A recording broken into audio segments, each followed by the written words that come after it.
dan seluruh keluarga besar, pemangku manaqib,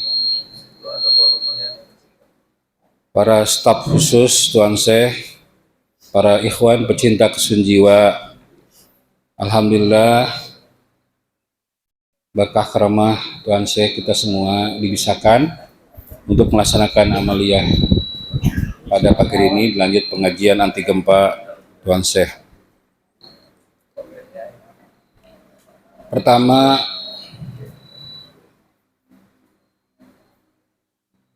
berdasarkan maklumat yang paling mutakhir dari Guru Agung, bahwa kita semua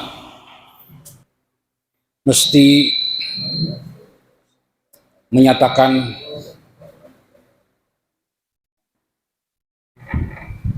bahwa kita semua sebagai bentuk wujud syukur, tanda cinta, wujud syukur, bukti bakti, tanda cinta kepada ajaran amalan kesucian jiwa. Bukan sekedar wujud syukur, bukti bakti, tanda cinta kita kepada negara Kesatuan Republik Indonesia dan mumpung Agustusan.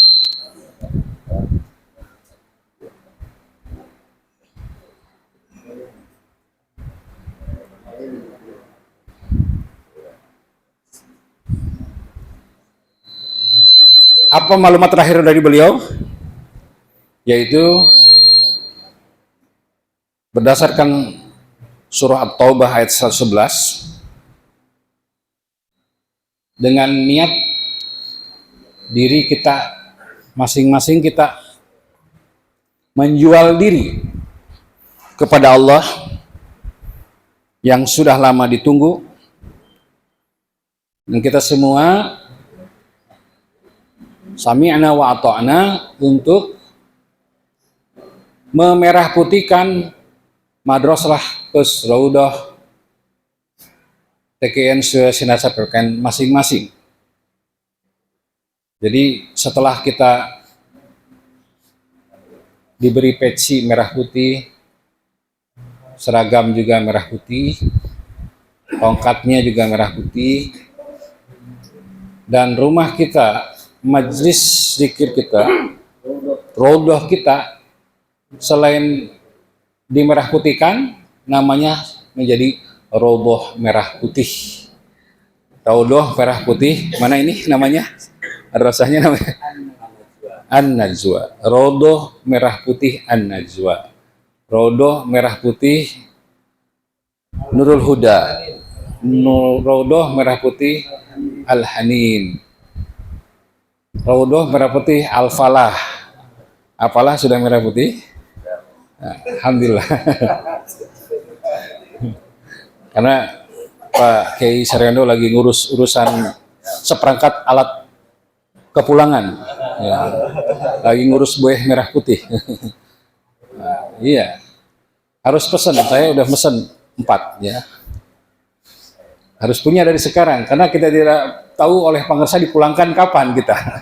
Jadi harus segera memiliki seperangkat alat kepulangan. Kita semua dimerah putihkan oleh ahli silsilah fi hadzal zaman, bukan hanya dalamnya, tapi juga luarnya. Kita merah putih, kan ada ungkapan-ungkapan yang penting mah merah putih di dadaku, di dalam maksudnya. Pakaian mah bebas. Yang penting merah putih, sabda Tuhan saya barusan, adalah pakaian jihadul akbar. Pakaian atau seragam perang besar. Perang dunia ketiga. Dan kita semua sami'na wa ata'na, komando dari beliau sebagai panglima besar, panglima kemenangan perang dunia ketiga. Ini yang hadir bukan yang di sini, ada yang live streaming. Panglima kemenangan. Panglima pemenang Perang Dunia Ketiga. Nah, kalau kita pengen jadi pemenang, kita taat komando, ikut komando, setiap detailnya. Namanya kita pasukan yang siaga, nggak bisa itu kita begini, siaga itu, siaga, tuh, siap perintah menyerang, siap bertahan, mundur, maju kita. Mundur untuk maju. Tidak boleh mundur. Maju terus, pantang, mundur. Sudah sekali layar terkembang, pantang surut ke belakang. Jadi rumus kita menjadi pemenang, pantang, maju terus, pantang, mundur, merah putih, bukan hanya dalamnya, tapi juga luarnya. Didandanin kita oleh beliau. Ya, lumayan sekarang di Jagat Aras, lagi pengecatan, terus juga yang di Ciomas pengecatan, baru ngecat dicat lagi merah putih. Ya. Dan yang menarik adalah kemarin tanggal 10 Agustus ya sudah mulai, mudah-mudahan bukan sekedar ikut-ikutan ya, di antara hadirin yang hampir separohnya sudah pecinya merah putih itu ada, meskipun masih malu-malu tuh, pecinya hitam tapi dikasih plat merah putih gitu. Acara zikir kebangsaan. Ada dipelopori oleh Jatma Ahlus Sunnah wal Jamaah dipimpin oleh Habib Lutfi, ya, sahabat sahabat. Zikir kebangsaan di antara hadirin atau masa zikir kebangsaan ininya hitam. Jadi sebagian kalau lihat di tayangan di media sosial ya, meskipun pecinya hitam, tapi mereka pakai plat merah putih itu. Mungkin nggak keburu beli gitu ya. Nggak tahu. Nah, kita semua, alhamdulillah, sebagai wujud syukur, bukti bakti, tanda cinta dalam rangka Ishadu bi anna muslimun. Ini ungkapan yang sering dipakai di masa sebelumnya, Mas. Ishadu bi anna muslimun dengan bermerah putih. Bukan hanya ishadu bi anna muslimun, tapi bermerah putih juga sebagai bukti ishadu bi anna mu'minun wal muslimun. Jadi mengibarkan bendera iman, Islam, ihsan, dan Indonesia. Nah, kita sekali lagi tidak menerima ungkapan yang penting merah putih mah di hati. Tidak begitu. Merah putih mesti dinyatakan. Karena kita hidup di dunia, hidup di manusia-manusia yang sebagian besar masih melihat dengan matanya, mendengar dengan telinganya, mencium dengan hidungnya, mencerap dengan indera perabanya. Oleh karenanya mesti luar dalam. Dikir kita, dikir qadiriyah, naksabaniyah, jahar dan hopi. Jadi mesti dua-duanya. Merah putih dalamnya, merah putih luarnya. Merah putih agama negaranya. Merah putih segalanya, merah putih semuanya, merah putih selamanya. Siap Bapak, Ibu? Mudah-mudahan semoga Tuhan saya mudahkan jalan. Kemarin survei ke Silang Monas, kita memetakan di mana nanti kita semua akan melakukan pengajian nanti gempa manakib Tuhan saya dalam rangka tasyakur Kabinet Merah Putih, sekaligus juga tasyakur Maulid Pangersa tanggal 1/9 ya, tapi di Monas kita kan pontong tumpeng merah putih ya, mudah-mudahan dilancarkan semuanya, tidak ada.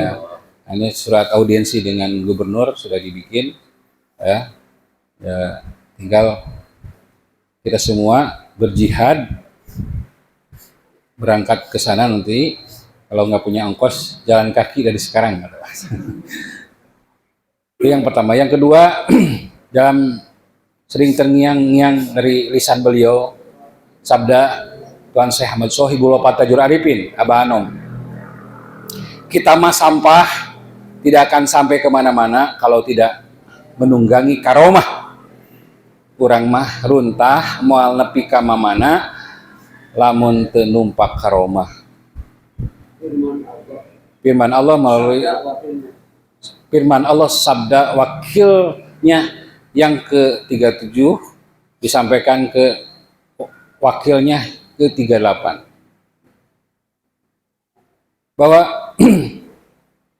ketika bicara tentang tidak akan sampai kemana-mana, berarti kita semua sedang dalam perjalanan, diperjalankan oleh guru kita semua.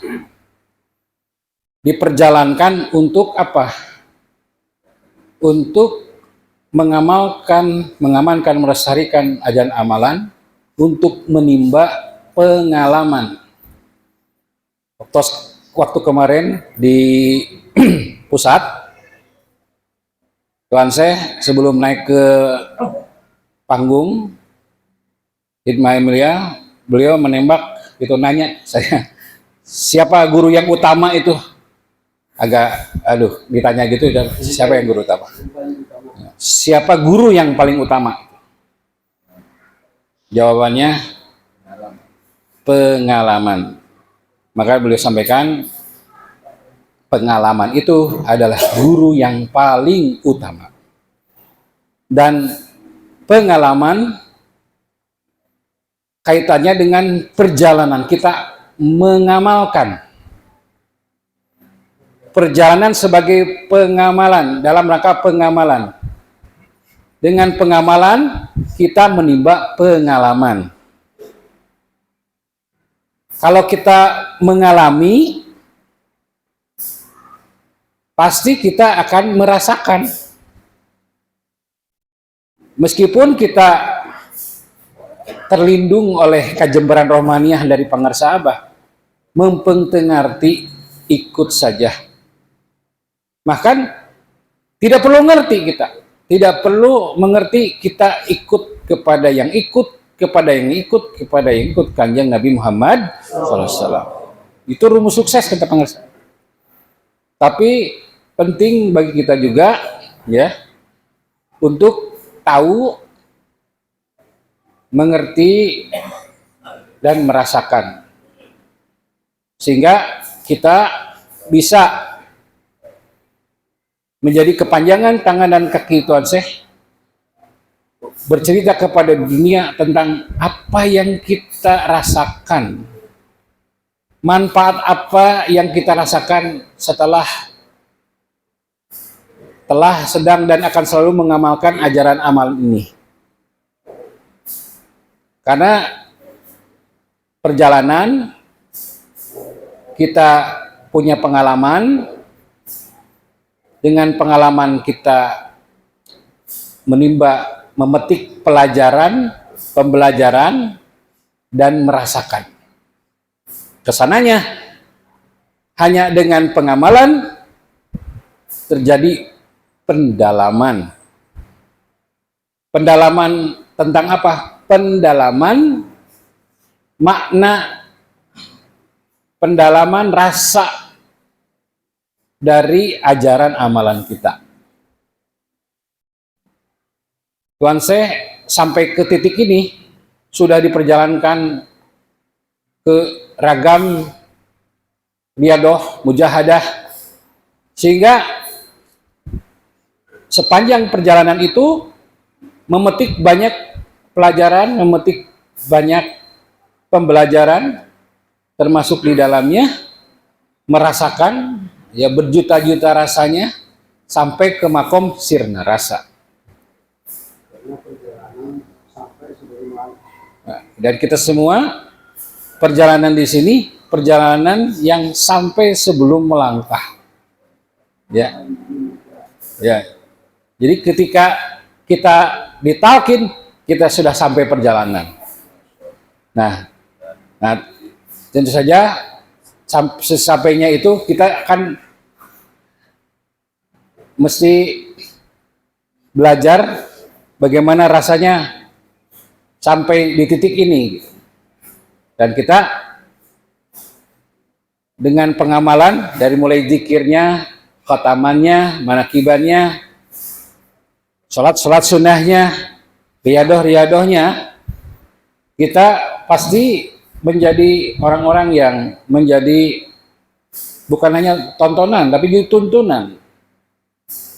Kata pengersa, belajar toriko itu harus ada yang terlihat, sing aya dedeun batur. Jadi mesti terlihat bukti dari pengamalan pelestarian ajaran amalan ini, terlihat bahwa kita jauh lebih baik,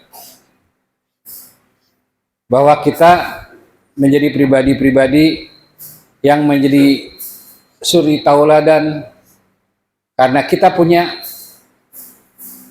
uswah hasanah, guru teladan dalam segala aspeknya, dari aspek peribadahannya yang dan berikut juga kegiatan muamalahnya. Nah, gitu. Dan kita semua ketika tadi pengalaman, bicara pengalaman, saya sering menghibur diri atau mendapatkan apa ya namanya panduan dari beliau. Kalau ketika saya terjatuh salah, ya kurang mau bener lamun teu salah heula. Kecuali Kanjeng Nabi Muhammad, kita diperjalankan salah untuk tahu yang benar. Urang mah moal lempeng heula lamun teu bengkok heula. Kecuali Kanjeng Nabi Muhammad SAW. Urang mah moal suci lamun teu kotor heula. Urang mah moal bersih lamun teu bobolokot heula. Kecuali Kanjeng Nabi. Jadi ujungnya kecuali Kanjeng Nabi Muhammad SAW. Di perjalanan melakukan kesalahan, perjalanan kita bengkok-bengkok dalam perjalanan orang mengalami kotor lah istilahnya, kita bersyukur sudah punya alat untuk mensucikannya, sudah punya alat untuk membersihkannya, sudah punya alat untuk membenarkan perjalanan kita, yaitu dzikir kalimat la ilaha illallah. Itu ya, sering sampai hari ini waduh banyak sekali pengalaman pembelajaran, utamanya urusan rasa. Wah, itu wilayah yang ampun dah ya. Bagi kita barangkali kalau urusan disiplin amaliyah, saya menyaksikan sekali para ikhwan pecinta kesucian untuk disiplin amaliyah itu luar biasa ya. Jadi kemaksiatan melakukan kegiatan dosa besar yang siatnya terlihat itu minim sekali, mungkin di bawah 1%. Ya, dalam pengamalannya sudah jadi teladan lah. Kalau kita mah kelihatan semua, yang saya sering, masya Allah, banyak di antara ikhwan pecinta beres wudhu tuh udah kayak kompak aja langsung sholat sudah wudhu sekarang. Ya, sholat awal waktu kalau di tempat-tempat berdosa udah nggak usah diteriakin, udah langsung otomatis. Kita rasanya setelah survei ya paling disiplin dalam amaliyah. Nah, mungkin perjalanannya adalah perjalanan rasa-rasa ini, masalah senang rasa. Diperjalankannya soal rasa. Kadang-kadang ya ada rasa-rasa keakuannya, rasa ingin ini, rasa ingin itu. Nah, dunia ketiganya. Makanya disebut perang dunia ketiga, perang rasa itu. Karena yang syariat torikohnya Pak Iwan tuh sudah alhamdulillah. Artinya keinginan harapan dari pengarsa bahwa dari 100 yang ditanam jadi, kalau lihat dari zohirnya luar biasa. Kekompakan dalam amaliyah itu, kekompakan sholat awal waktunya, disiplin berjamaah. Karena kita kan berjamaah bukan hanya sholat yang wajib fardunya, yang sunnah-sunnahnya, bahkan kita sekarang diberi fasilitas yang super mewah, bahwa tidak ada sholat sendirian. Itu luar biasa. Karena kita hidup di tengah kesibukan ya, seringkali nyari orang yang mau awal waktu berjamaah itu tidak mudah gitu. Termasuk di kampus UIN Syarif beda itu lah nih dosen. Adzan tuh ya masih santai aja tuh. Para dosen itu, masya Allah. Jadi nyari untuk karena sendirian. Nyari orang yang berjamaah di kampus pembaharu keislaman itu susah. Nah, karena beliau mengeluarkan SK, siapa saja, khusus hanya yang sudah ditalkin saja, tidak ada sholat sendirian. Walaupun sendirian, hukumnya berjamaah gitu. Dan kita semua pasti yang kerja yang aktif di dunia kerja masih merasakan manfaat ini, manfaat. Aduh, itu kasih sayang, ya, kasih sayang kepada kita semua. Gitu. Jadi ya kita nggak usah cari-cari. 11 menit sudah kita ke musola sudah. Sendirian mau ngajak-ngajak bagaimana gitu.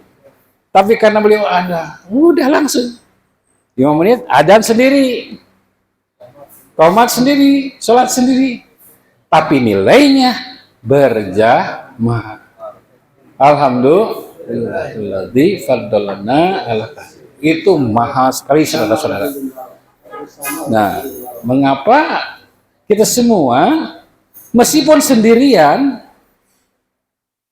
bernilai berjamaah? Karena kita sudah punya imam nyawa, kiblatnya Ka'bah, dohirnya kiblat syariatnya Ka'bah, kiblat batinnya Ka'bah. Itu murid mah, kalau murid itu kiblat syariatnya Ka'bah, kiblat batinnya Ka'bah. Beda seperti Robito, maksudnya Robito kepada orang yang bersama dengan orang yang bersama dengan orang yang bersama dengan orang yang bersama Allah. Jadi ya pasti kita bahkan untuk urusan syariat pun tidak boleh takbir kalau belum meyakini ada Ka'bah di hadapan kita. Kita harus meyakini sebelum takbiratul ihram, meskipun saya misalnya sebelum imam gitu, tetap niatnya makmuman ila syekh gitu. Meskipun imam, tidak pernah saya makmum gitu. Imam. Niatnya makmum tetap niatnya makmum. Nah, gitu. Jadi Jadi mesti meyakini kita, bukan ya Ka'bah di hadapan kita, Abah sudah di depan memimpin kita. Gitu. Jadi punya imam al-qiblatain dan juga kita punya imam raga dan imam nyawa. Sudah itu sudah tidak bisa dibayar hutang kita kepada Tuhan saya, tidak terbayar. Ya, dan Abah tidak minta bayaran, gratis, hanya dengan talqin itu, maka semua kegiatan sholat kita makbulah. Karena sholat kita sudah makbulah, maka seluruh kegiatan peribadahan kita juga makbul wal mabrur. Ini adalah dambaan harapan setiap individu muslim mukmin di seluruh dunia. Setiap orang berdoa muslim, semoga ibadah saya diterima. Kepada yang jenazah, semoga amal ibadahnya diterima.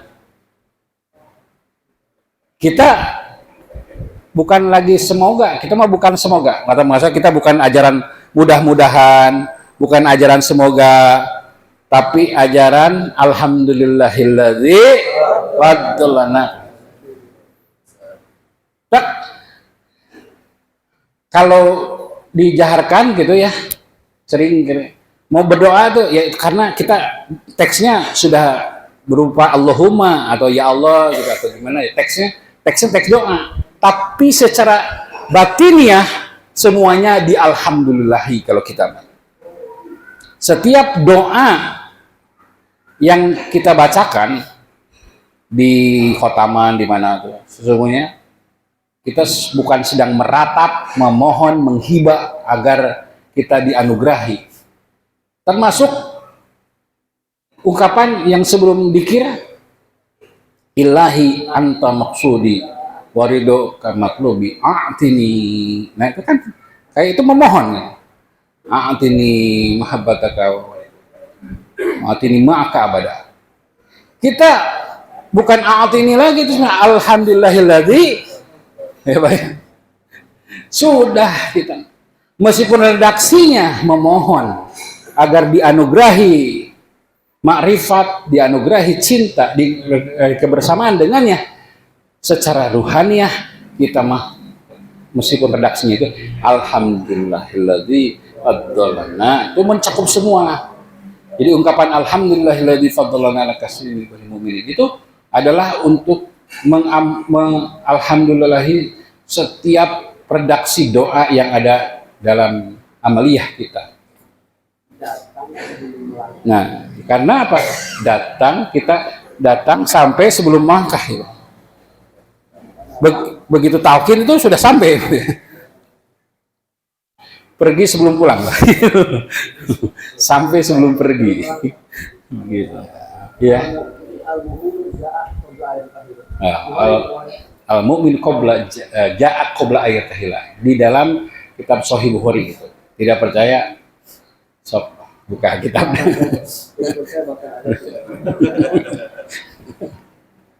Ya. Jadi perjalanan kita adalah perjalanan yang tidak kemana-mana. Kemanapun pergi kita sudah sampai. Ya. Perjalanan kemanapun kita, rumusnya yang perjalanan yang di dia kia ayana, istilah pengertiannya. Perjalanan kita kemanapun, dimanapun, tetap di sini begini sekarang. Tidak ada yang berubah. Kemanapun pergi, bahkan kalau kita yang sekarang lagi ribut sampai masuk ke KPK, ini urusan haji, ternyata korupsinya sampai kerugian negara berapa triliun tuh. Semakin ketika pengusaha meneriakan itu 1 triliun ke Mekah, belum tentu jadi haji. Talqin haji jadi. Melihat pemberitaan ya tentang penyelenggaraan haji, miris. Bayangin urusan ibadah dikorupsi. Udah dicekal ya tah si Gusmin teh. Artinya sudah ada bukti, bukan hanya penyelidikan. Kasihan nih umat Islam ini ingin melaksanakan rukun Islam yang kelima, ya sudah mah terbatas kuotanya, dikorupsi dari. Makanya kita harus samikin getol itu untuk menyiarkan kepada dunia tentang hakikat umroh, hakikat haji. Kita mah kata pengarsa, kemana saja pergi umroh. Yang mengumrohkan adalah ketika kita sudah punya dikir. Meskipun ke Mekah, ke Madinah, kalau punya dikirnya, tidak, itu hanya jalan-jalan tamasya saja. Sayang uang. Ya. Sering saya juga kalau ada yang mau pergi, udah talqin dulu. Sayang uangnya. Nah, kita semua perjalanan ke Bekasi, perjalanan ke Jakarta adalah umroh makbulah, haji mabrur, hajjah mabruroh.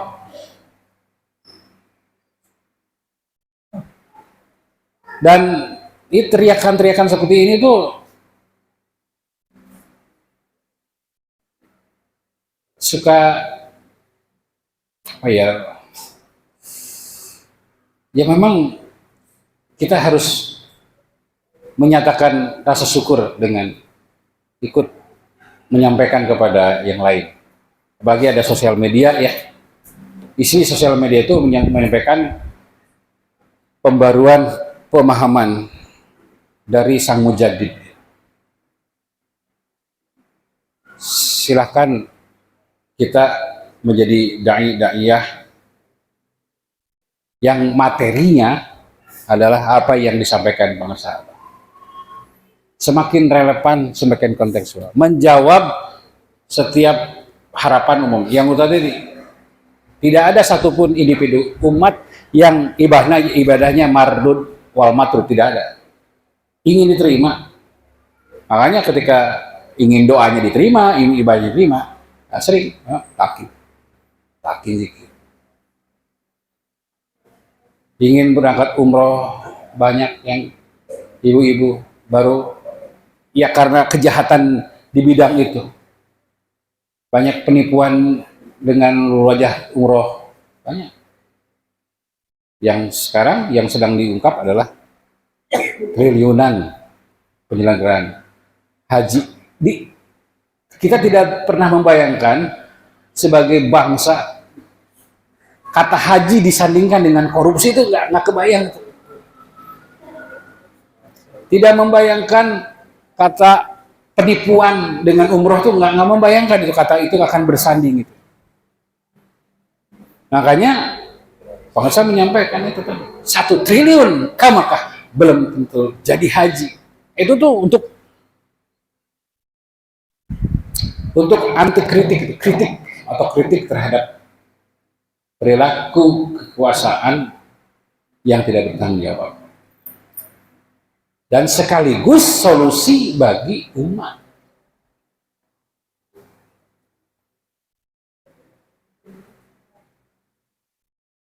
Kuota sudah terbatas, dikorupsi, itu kan semakin chance-nya semakin sedikit. Gimana? Ya.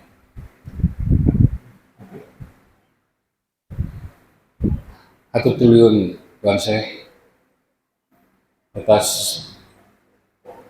menu pembaruan pemahaman tentang hakikat berjamaah, hakikat sholat, hakikat syahadat, hakikat haji. Kita semua menikmati semua hidangan spiritual dari pemirsa, dan sebagai bentuk terima kasih kita semua, yuk sama-sama semakin mengembangkan titik manakib dan menempatkan mubalik. Ya. Kabari dunia tentang ini semua. Udah masuk ya?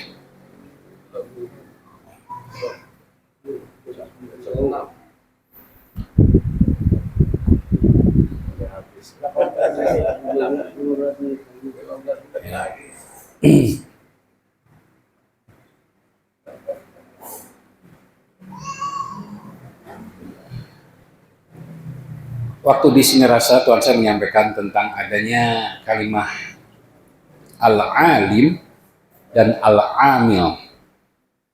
Al-alim itu orang-orang yang berpengetahuan luas di bidang apapun, termasuk bidang agama. Dan ada al-amil. Al-amil itu adalah kelompok pengamal pelestari. Sabda Kanjeng Nabi Muhammad SAW yang berbunyi al-ulama warasatul anbiya, itu merujuknya kepada al-amil, pengamal. Pani ma'ajrul amin. Nah, jadi makanya tidak heran di keluarga besar kita ada wakil talqin yang berlatar matematika, berpegang latar belakang kimia, sama pengusaha disebut kiai. Atau kita semua membiasakan wakil talqin yang mungkin kalau pakai kaidah yang tradisional, kiai itu harus berasal dari lulusan pesantren. Di kita kan wakil talqin disebut kiai. Nah, ini kaitannya dengan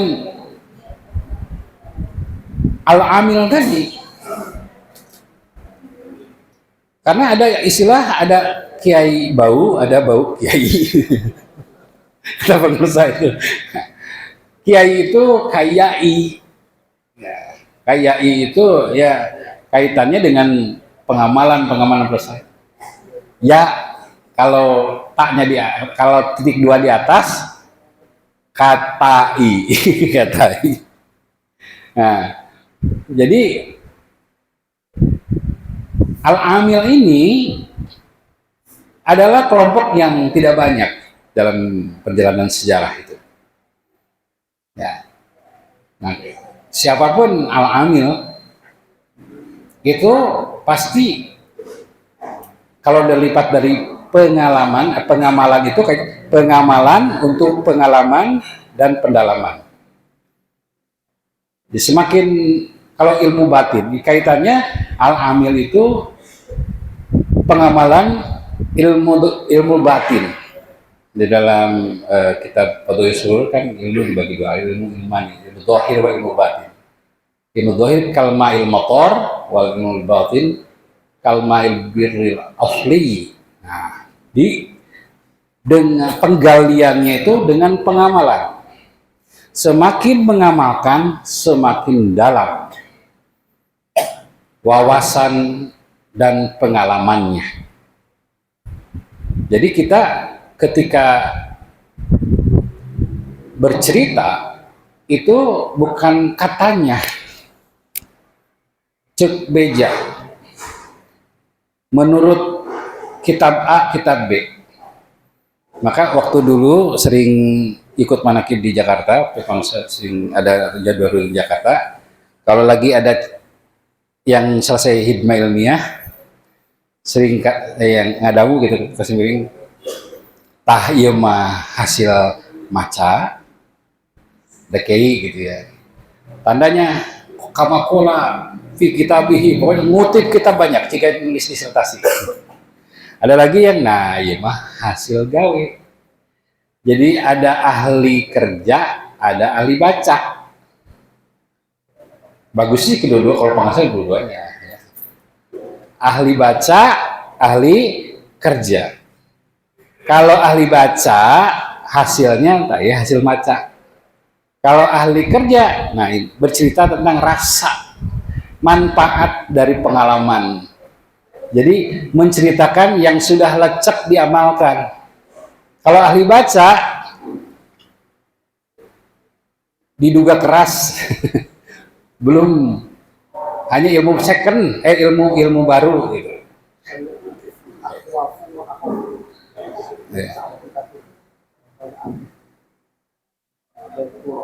Oh, ahlul qura.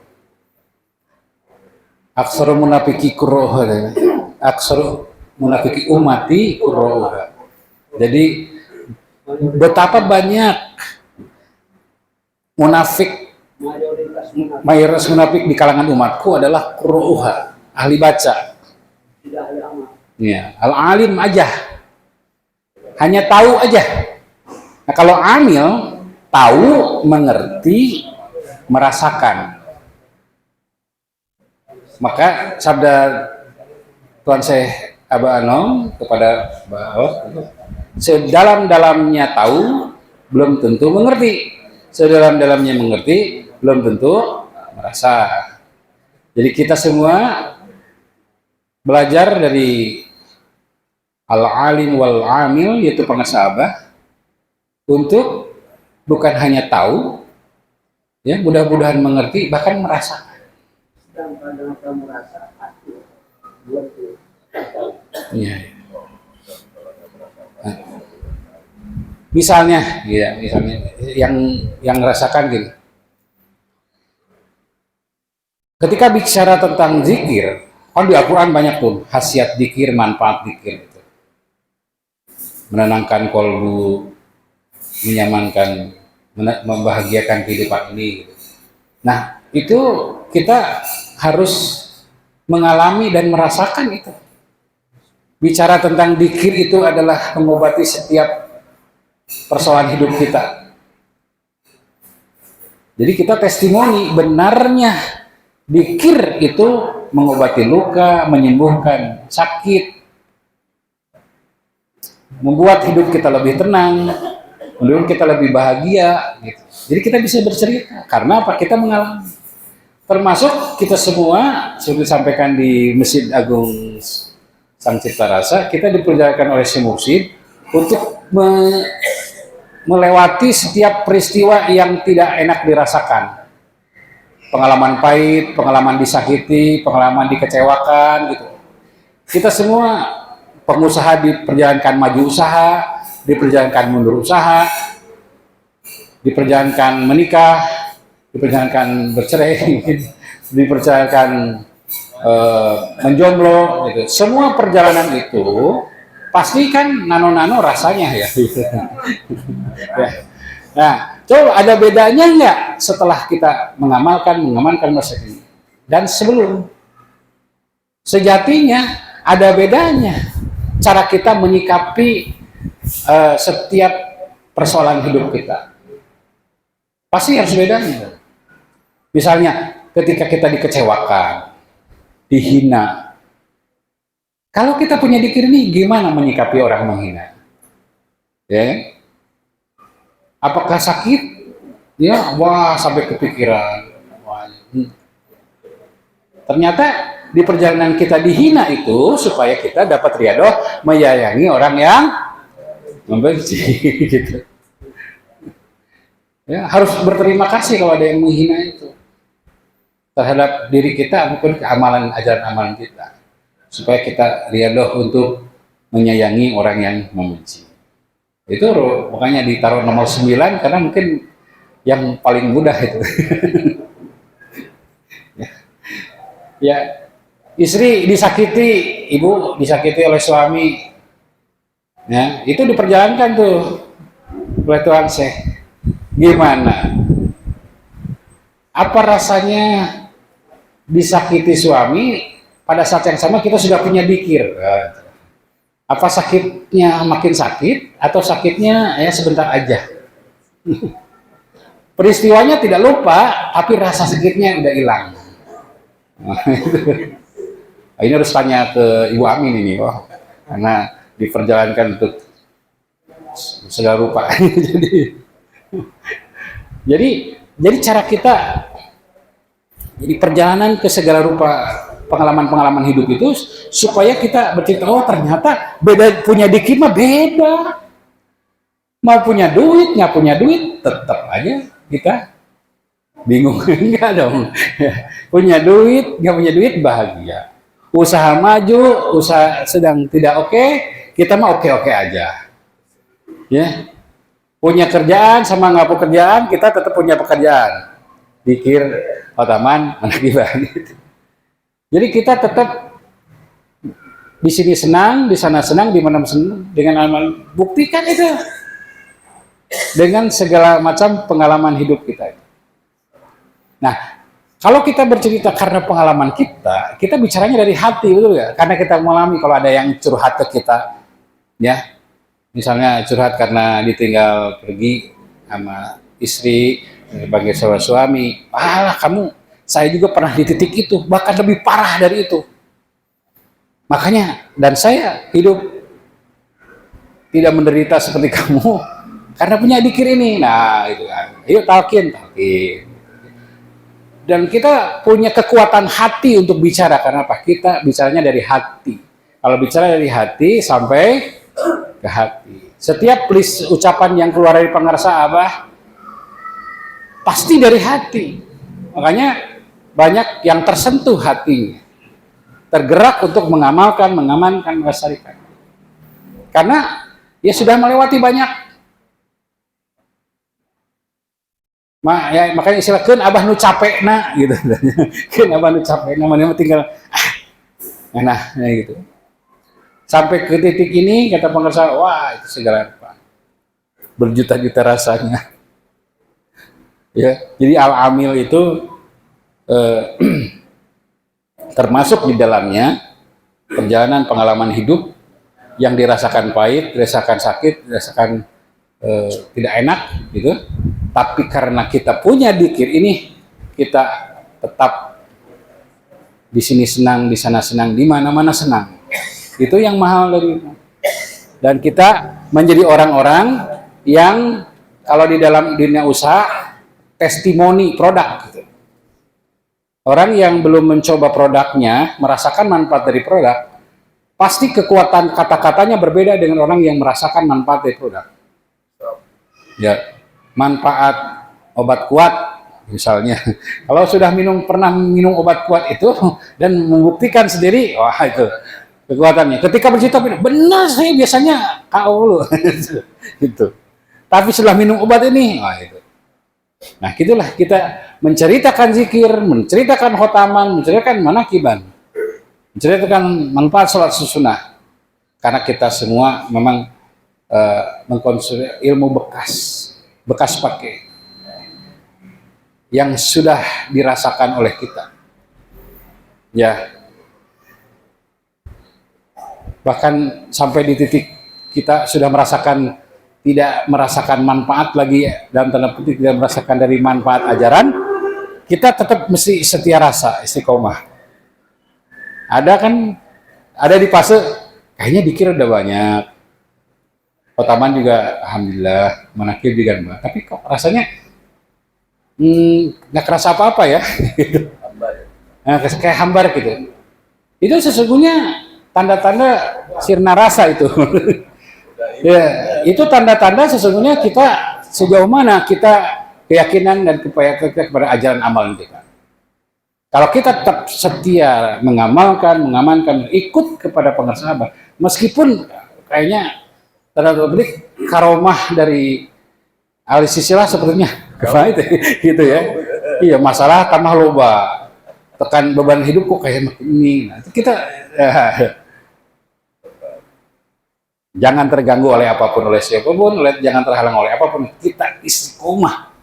Nah, kalau sudah begitu, itu di antara tanda-tanda sirna rasa itu, ya, seperti tidak ada rasanya lagi. Itu, ya kan pada juga ada saatnya kan kadang kita kan masih tahap, makanya dikir dong. Saya juga dengan dikir nih, gini, ya sering. Ya. Tapi ada saatnya, benar nggak sih gitu? Gitu. Nah, kita jangan terganggu oleh fase perjalanan seperti itu. Tetap kita ikut kepada Kanjeng Nabi Muhammad. Assalamualaikum warahmatullahi wabarakatuh.